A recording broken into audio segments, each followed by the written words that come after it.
Eu quero fazer uma pergunta para você.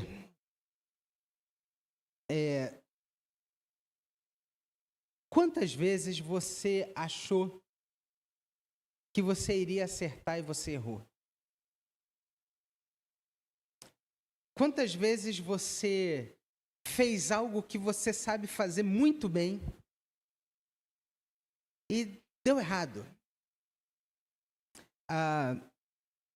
Por exemplo, eu me lembro um tempo atrás, eu tenho formação na área de comunicação, mais especificamente na área de marketing digital. Tive uma agência de publicidade há tempos atrás, e era isso o meu sustento antes do pastorado. E eu me lembro de uma vez que a gente investiu um valor alto numa campanha publicitária e a gente tinha uma expectativa de que teríamos um retorno muito bom para aquele produto que a gente estava fazendo a publicidade. E, lamentavelmente falando, nós nos equivocamos. Erramos o alvo. Quantas vezes você se propôs a acertar o alvo e errou? Quantas vezes você deu o seu melhor e o seu melhor não foi suficiente? Eu quero ler um texto com vocês hoje aqui, que é um convite, que é um chamado de Deus para nós, para que a gente acerte o alvo, para que nós possamos, de maneira contundente, incisiva, muito assertiva, irmos na direção certa. E é o convite de Deus para todo crente. E eu entendo que, acertando esse alvo, tudo aquilo que está no entorno da sua vida sofrerá com essa nova direção. Abra sua Bíblia em Filipenses capítulo 3. Filipenses capítulo 3, de 12 a 21.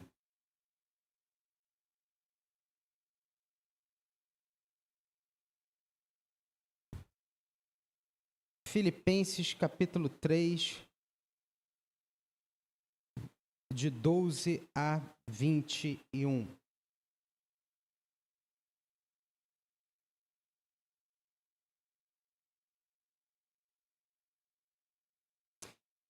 Não que eu o tenha já recebido ou já tenha obtido a perfeição, mas prossigo para conquistar aquilo para o que também fui conquistado por Cristo Jesus.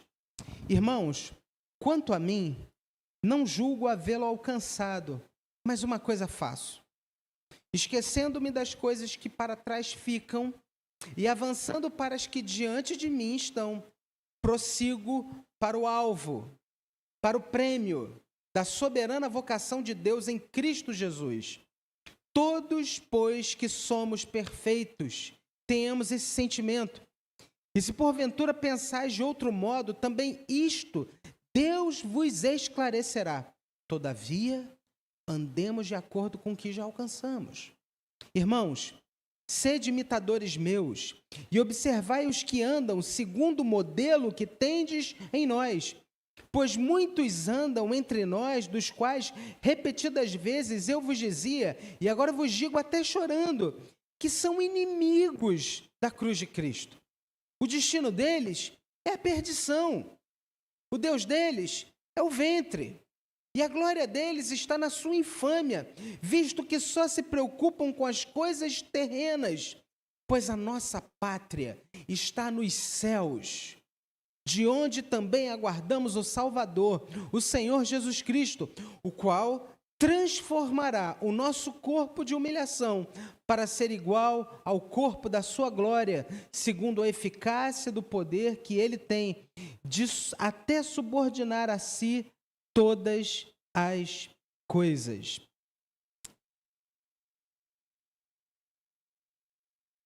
E ele transformará os nossos corpos humilhados, tornando-os semelhantes ao seu corpo glorioso.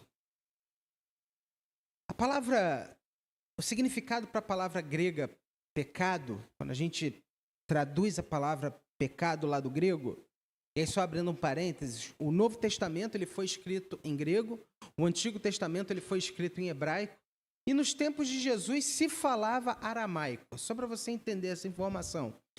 No Novo Testamento, quando a gente olha lá no texto original em grego, a palavra pecado, a tradução literal é errar o alvo.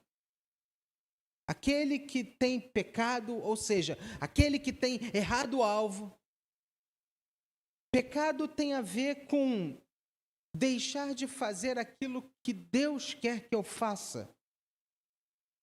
Significa que quando eu, biblicamente falando, acerto o alvo, eu estou fazendo aquilo que Deus quer que eu faça.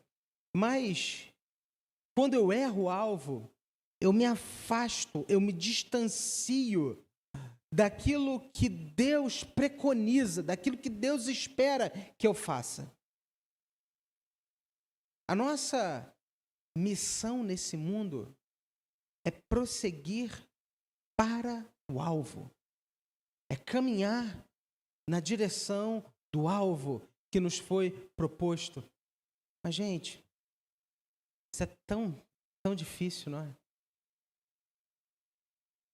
Todos os dias nós erramos o alvo várias vezes.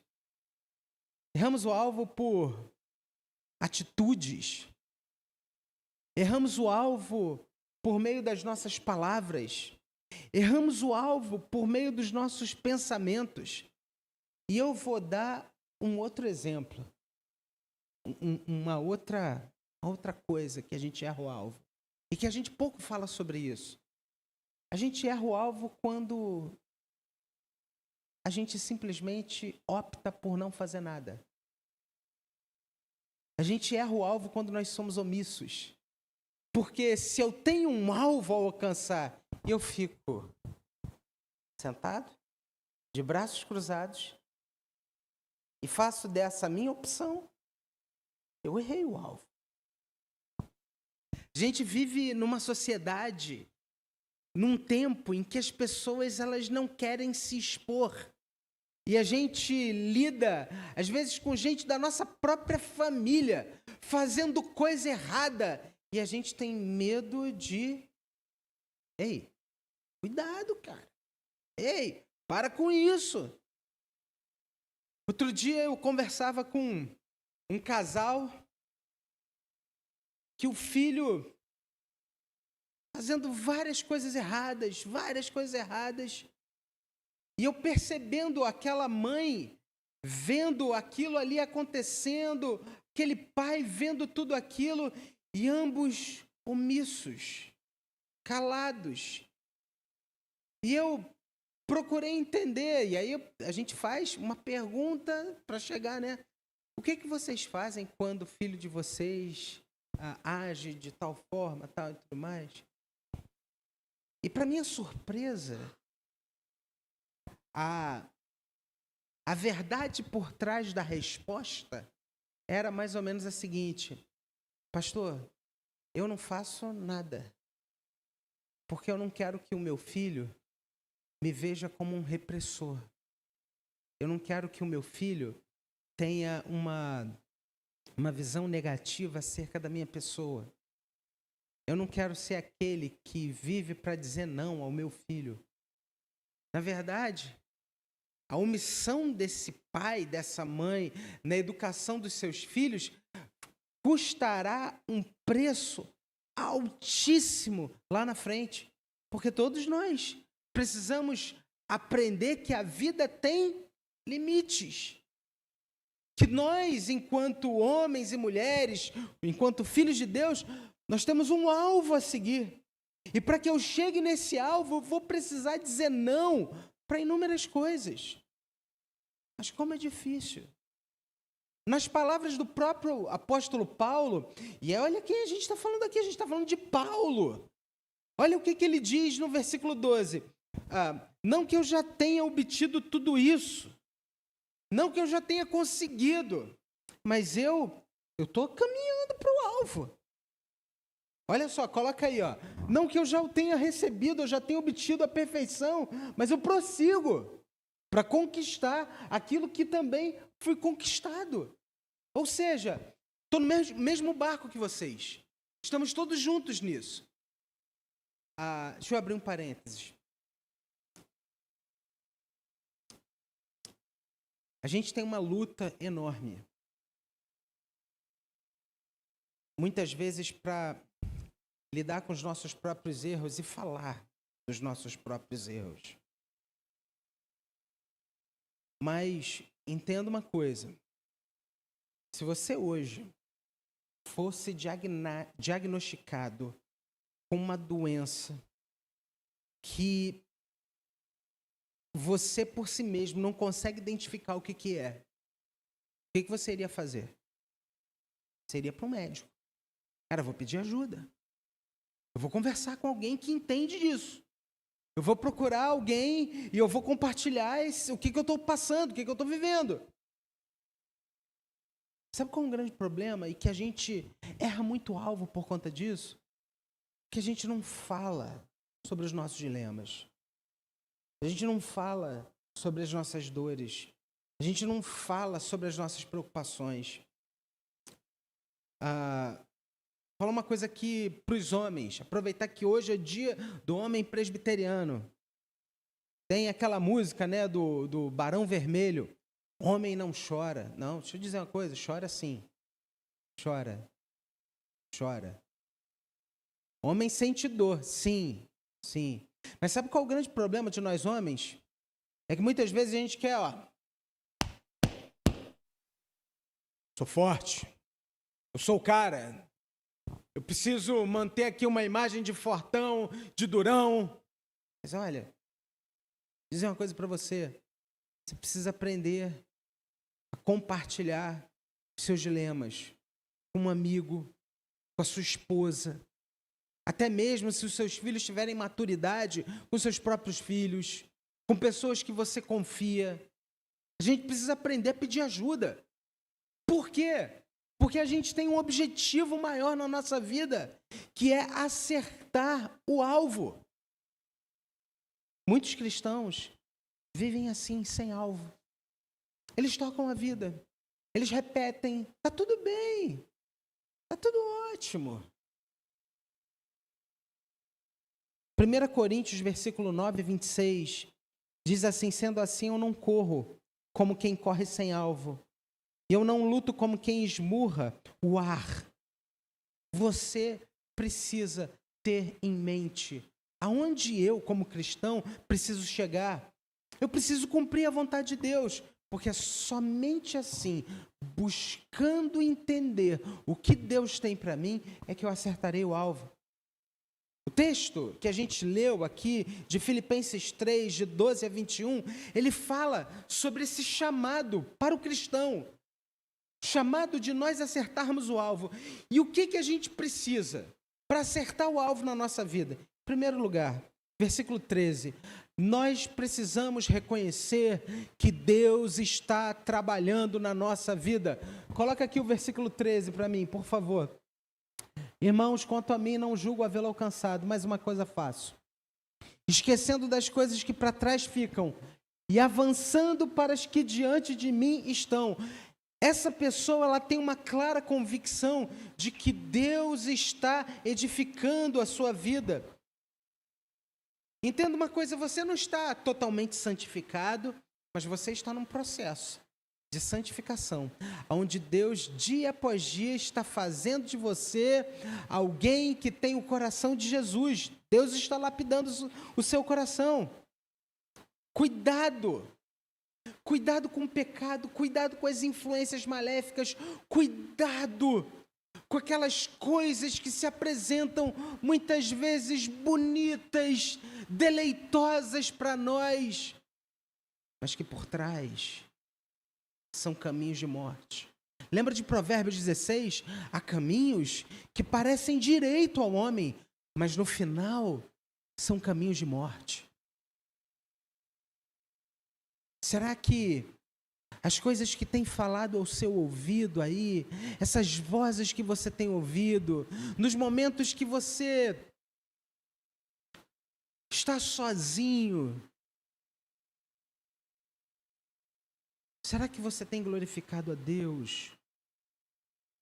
Será que você tem colocado diante dos seus desejos mais profundos a verdade de que Deus está me chamando para uma jornada mais profunda com Ele? Deus está lapidando o meu coração e Deus está me chamando para um lugar mais fundo. Deixa eu abrir um parênteses. Esses dias preguei sobre um texto de Lucas capítulo 5, quando Jesus chama Pedro para ser um pescador de homens. Pedro voltava de uma noite frustrada de pesca e Jesus usa o barco de Pedro para pregar para a multidão e depois ele olha para Pedro e diz assim: faze-te ao largo, vai para mais fundo e lança a tua rede em águas mais profundas. Eu acho muito interessante essa dinâmica de Jesus, porque é como se Jesus estivesse falando para ele assim: olha, aqui no rasinho você não vai conseguir pegar peixe, não. Você precisa ir para águas mais profundas. É interessante a gente perceber que existem áreas da nossa vida que Jesus nos chama a águas mais profundas. E note, é nessa caminhada, é nessa direção que nós vivenciaremos, desfrutaremos de coisas maravilhosas que o próprio Senhor Jesus preparou para nós. Só que muitas vezes a gente não reconhece que Deus está trabalhando na nossa vida. Jesus chama a gente a águas mais profundas, mas a gente diz assim: para quê? Por quê? Eu vou ficar aqui mesmo.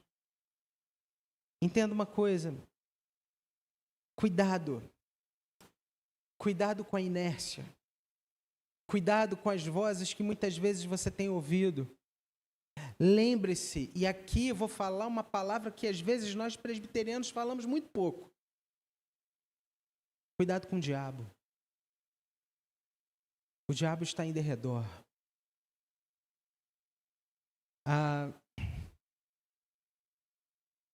Pense nessa folha aqui como o campo da sua vida, o lugar onde você existe, os lugares por onde você transita. Onde está o diabo?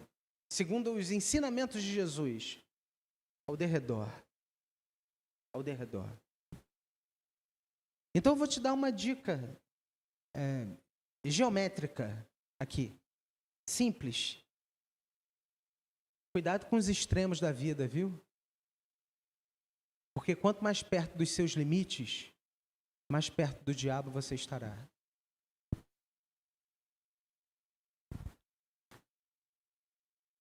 É por isso que a vida com Cristo é uma vida equilibrada.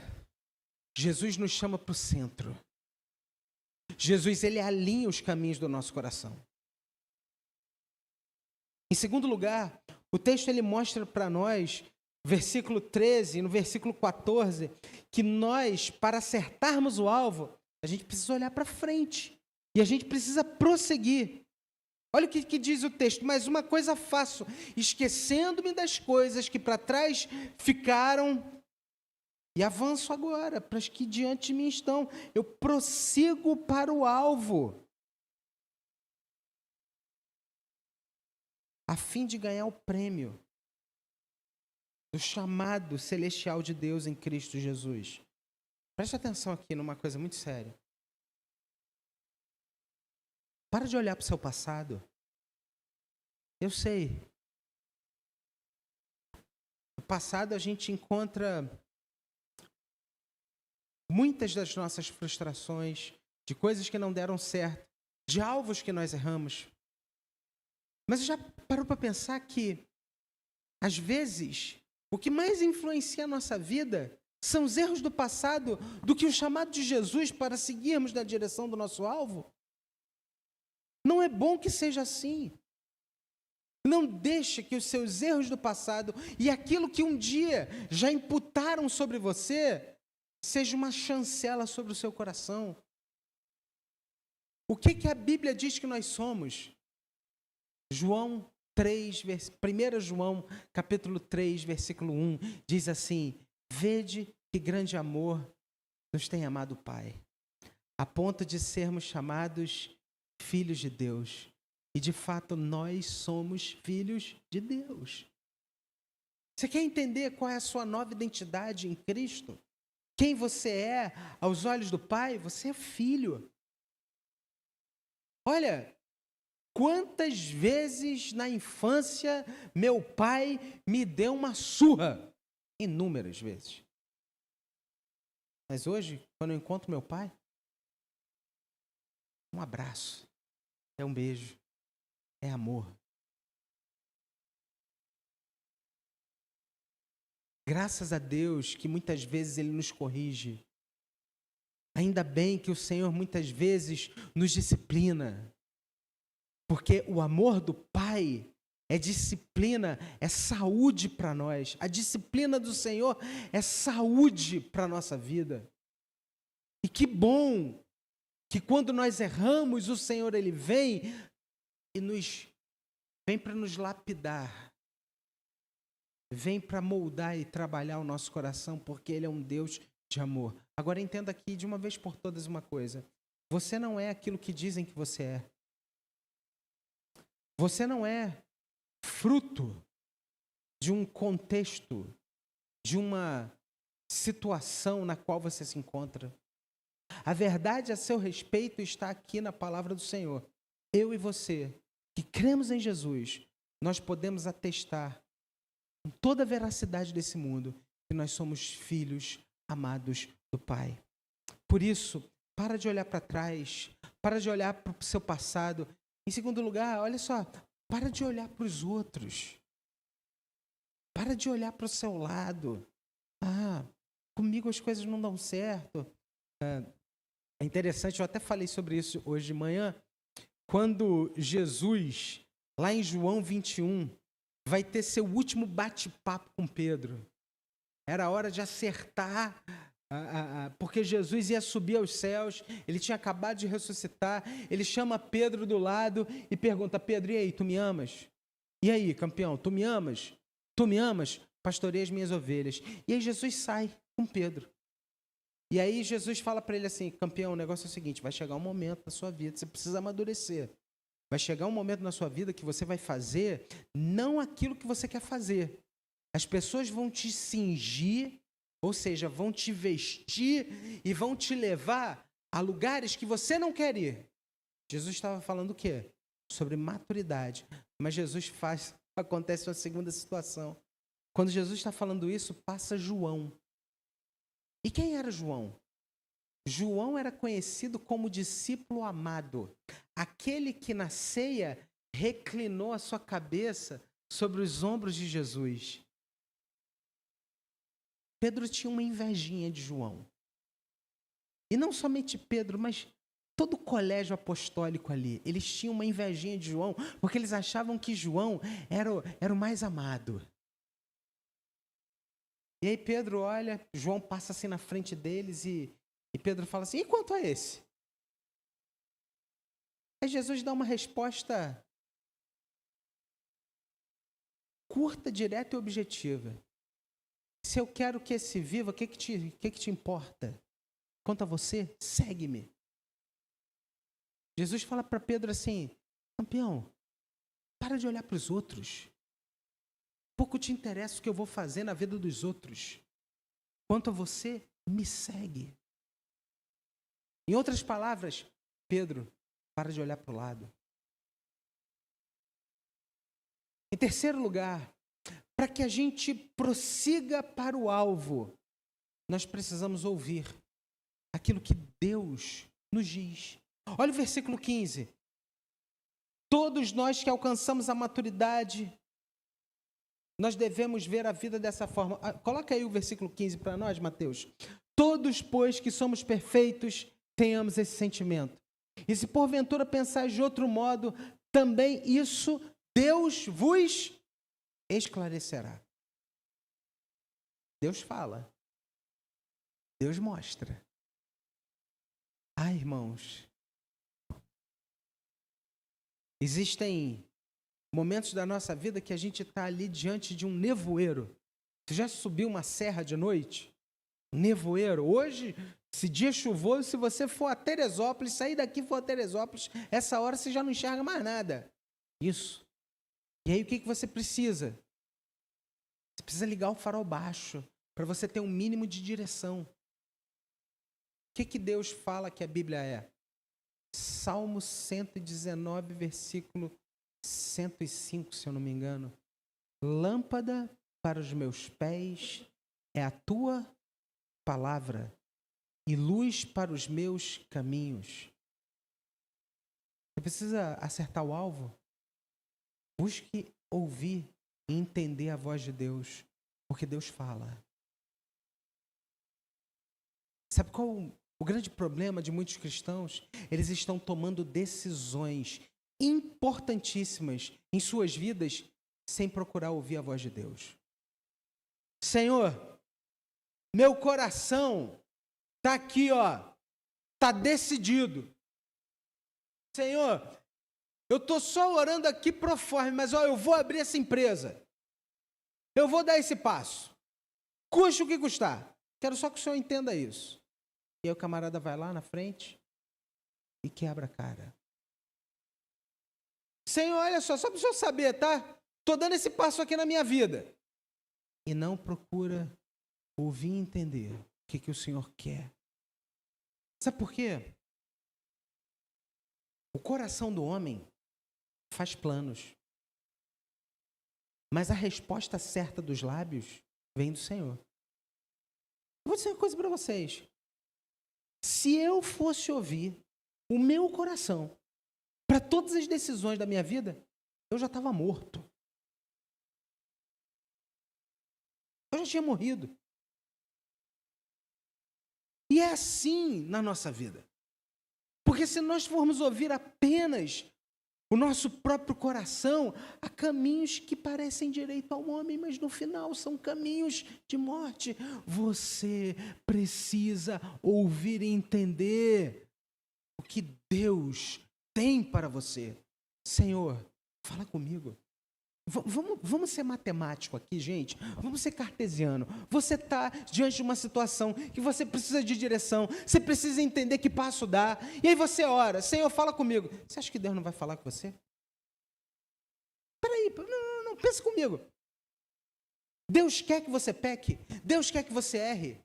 Deus quer que você não glorifique o seu nome. É óbvio que Deus falará comigo e com você. É óbvio que o Senhor mostrará a direção dele. Mas cuidado com a dureza do seu coração. Se abra. Senhor, me mostra. Eu preciso ouvir o que o Senhor me diz, porque eu quero acertar o alvo. Eu quero entender a direção do Senhor para a minha vida. Volta lá, Mateus, por favor. Versículo 15.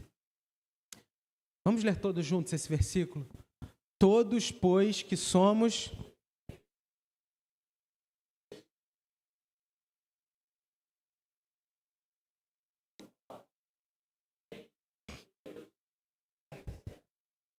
Deus vos esclarecerá. Deus vos esclarecerá. Deus vos esclarecerá. O texto ele continua. E ele mostra para nós uma quarta lição para que a gente acerte o alvo. No versículo 16, o texto ele nos ensina que nós precisamos aprender a viver o presente. Olha o que fala o versículo 16. Tão somente vivamos de acordo com o que já alcançamos. Ou seja, o que eu tenho hoje? O que Deus fez hoje para mim? Você se lembra quando o povo saiu do deserto? Todos os dias de manhã eles recebiam o quê? O maná. E qual era a ordenança do Senhor? Não pode guardar o maná. Por quê? Amanhã eu vou enviar outro. Ou vocês não confiam? Quem vai guardar é quem não confia que eu amanhã vou enviar outro maná. E aqueles que guardavam o maná apodrecia e dava bicho. Então, eles precisavam o quê? Receber do hoje. Viver o hoje. O que você tem hoje nas suas mãos? O que Deus te deu hoje? É com isso. Pô, pastor, mas isso não dá. Viva com aquilo que o Senhor tem te concedido. Você se lembra quando os discípulos estavam com Jesus diante de uma grande multidão e eles falaram assim: mestre, é melhor o Senhor despedir a multidão, porque a multidão está com fome, está chegando a tarde, esse pessoal tem que ir embora. E aí Jesus diz: dai-lhes vós mesmos de comer. O que eles tinham? Qual era o presente? Acharam lá um menininho com 5 pães e 2 peixes. E a resposta foi: mestre, a gente tem aqui 5 pães e 2 peixes, mas o que é isso para tão grande multidão? Até que entregaram os 5 pães e os 2 peixes nas mãos de Jesus. Entenda uma coisa, guarda isso. O que você tem hoje, aquilo que está em suas mãos hoje, coloca nas mãos de Jesus. Entrega para o Senhor. Mas assim, seja franco: Senhor, eu estou achando que isso daqui não vai dar. Mas eu quero que o Senhor me ajude a administrar isso. Às vezes a gente tem...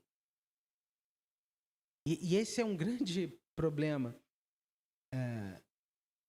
A gente acha que sempre está faltando alguma coisa. Conversava com um amigo outro dia que ele comprou uma televisão maravilhosa para jogar videogame com o filho.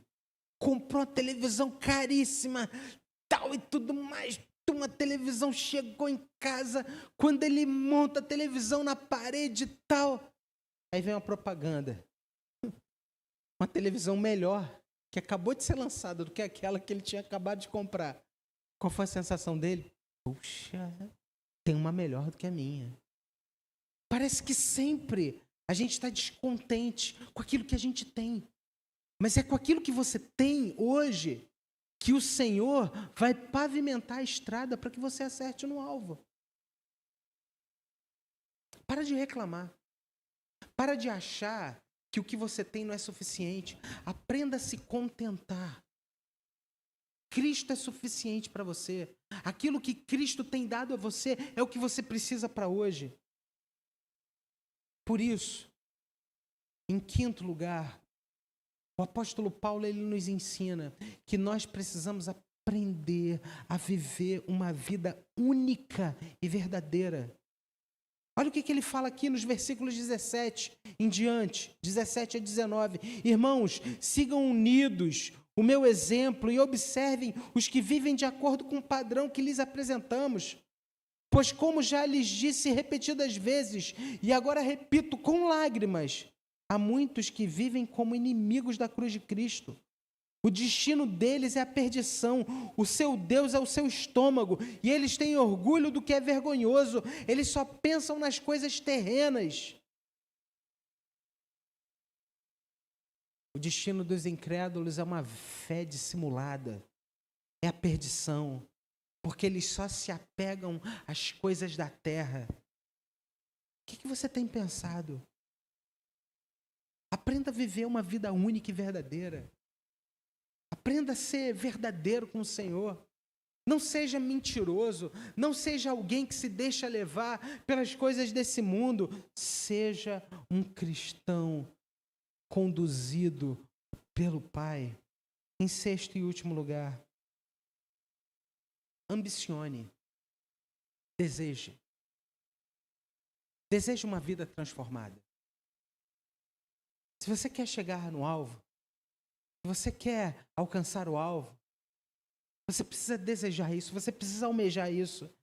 Você precisa demonstrar e desejar essa vida transformada. Olha o que ele fala nos versículos 20 e 21. Aonde está a nossa pátria? A nossa cidadania está nos céus, de onde nós esperamos ansiosamente o nosso Salvador, o Senhor Jesus Cristo. Pelo poder que o capacita a colocar todas as coisas debaixo do seu domínio, Ele transformará os nossos corpos humilhados, tornando-os semelhante ao seu corpo glorioso. Entenda uma coisa, meu irmão e minha irmã, e eu estou aqui terminando. Quem deseja viver uma vida no céu, precisa ser direcionado por Jesus aqui. Porque é sendo dirigido por Cristo, é que nós temos um novo coração. É atentando a esse chamado de Jesus, que é um chamado irresistível, é que nós acertaremos no alvo. Existem pessoas que Deus está batendo na porta do coração. Mas são pessoas que vivem uma luta. Deus nos chama a termos uma vida transformada. Mas entenda, nós, por nós mesmos, não conseguiremos transformar a nossa vida. Nós precisamos de ajuda. É por isso que nós temos um Salvador. Você precisa urgentemente de Jesus. Porque sem Ele você não vai conseguir. Você precisa da direção que Ele tem para te dar. Você precisa do suporte que somente Ele pode te dar. Você precisa dos ensinamentos que somente Ele poderá te dar. Gálatas fala sobre o que é ter uma vida transformada. Ele fala lá, o próprio apóstolo Paulo, em Gálatas 5, de 19 a 21, as obras da carne são manifestas, que são imoralidade sexual, pornografia, fornicação, adultério, homossexualismo, lesbianismo, depravação, impureza, libertinagem, maldade, palavrões, desobediências, idolatria, culto aos falsos ídolos do nosso tempo, culto ao corpo, amor ao dinheiro, buscar as coisas da terra como a nossa máxima finalidade. Feitiçaria. A relação com aquilo que é místico, oculto.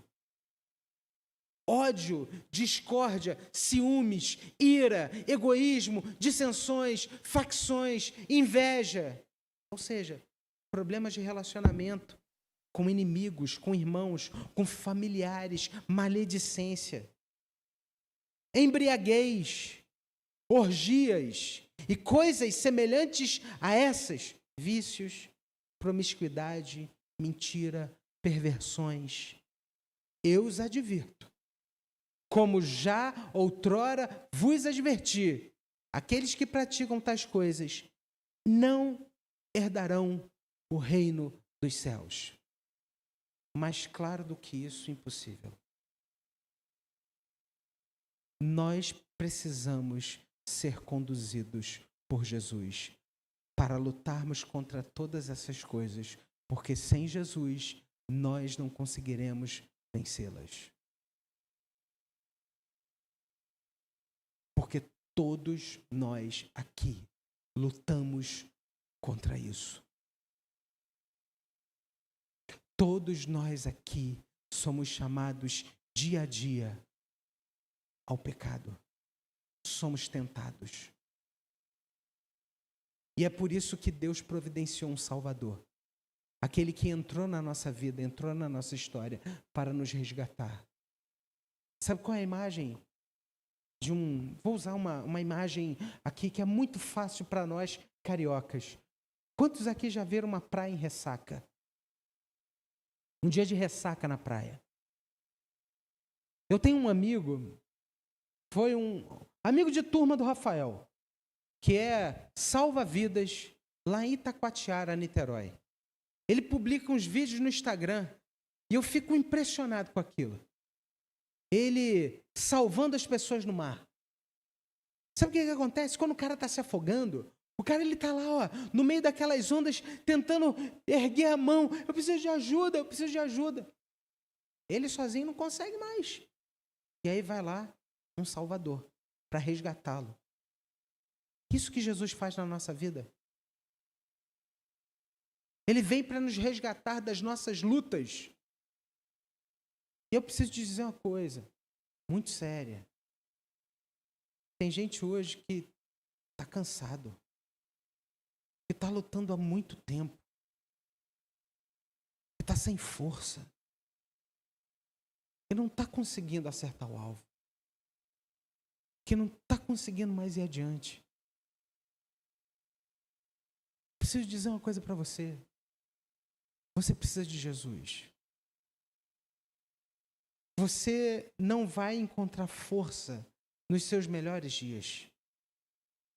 Você não vai encontrar força tentando criar um ambiente, um clima legal. Você precisa do Salvador. É Jesus. Se agarre nas mãos de Jesus, porque as mãos dele estão estendidas para mim e para você, para nos salvar. Para nos salvar de nós mesmos, para nos salvar dos nossos desejos, para nos salvar das tentações que chegam até nós, para nos salvar dos nossos fracassos, para nos salvar dos nossos medos, para nos salvar da nossa ansiedade, das nossas crises mais profundas. Jesus veio para que nós acertemos o alvo. Acerte no alvo da sua vida. Faça a vontade de Deus. Como? Reconhecendo que Deus trabalha na sua vida, versículo 13. Olhando para frente e prosseguindo, versículo 13 e 14. Ouvindo aquilo que Deus fala para você, versículo 15. Vivendo o presente, de acordo com aquilo que Deus tem te dado hoje. Vivendo uma vida única e verdadeira, versículo 17 e 19. E demonstrando essa vida transformada, versículo 20 e 21. Você tem acertado o alvo? Eu quero terminar esse culto hoje orando com você, pedindo ao Senhor que Ele te fortaleça, que Ele te sustente, que Ele te guarde, que Ele te abençoe, para que você acerte o alvo e caminhe na direção que Ele mesmo preparou para você. Senhor, abençoa a tua igreja. O Senhor conhece o nosso coração. O Senhor conhece a nossa vida. O Senhor sabe daquilo que se passa no mais profundo do nosso coração. O Senhor sonda e nos conhece. Existem lutas profundas que estão sendo travadas hoje, aqui dentro de nós. São lutas do nosso coração, Pai.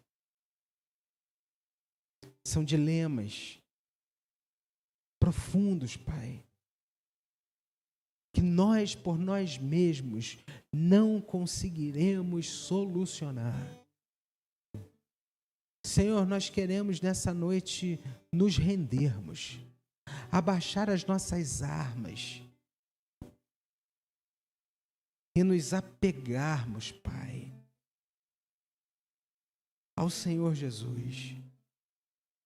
Porque nós sabemos, Pai, nessa hora, os teus braços estão estendidos para nos salvar. Senhor, existem pessoas aqui que têm vivido conflitos profundos no coração. E eu quero te pedir, ó Deus, dá a direção. Mostra o caminho, Pai. Traz da tua paz. Quebranta o nosso coração, Senhor. Não nos deixa ter um coração duro, Pai. mas nos dá um coração ensinável. Que a gente caminhe de acordo com aquilo que o Senhor tem nos dado. Mostra, Deus. Nós queremos acertar o alvo. Senhor, eu quero nessa hora, de uma maneira muito especial, clamar por aqueles que estão cansados. Existem pessoas, ó Deus, que estão muito cansadas de lutar uma luta que é maior do que elas.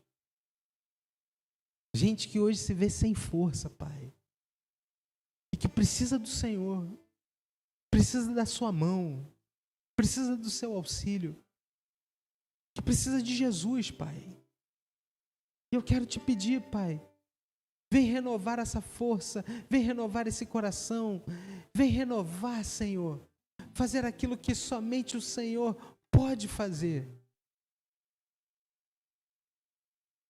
Senhor, existem pessoas aqui que precisam te conhecer como um Pai que nos ama.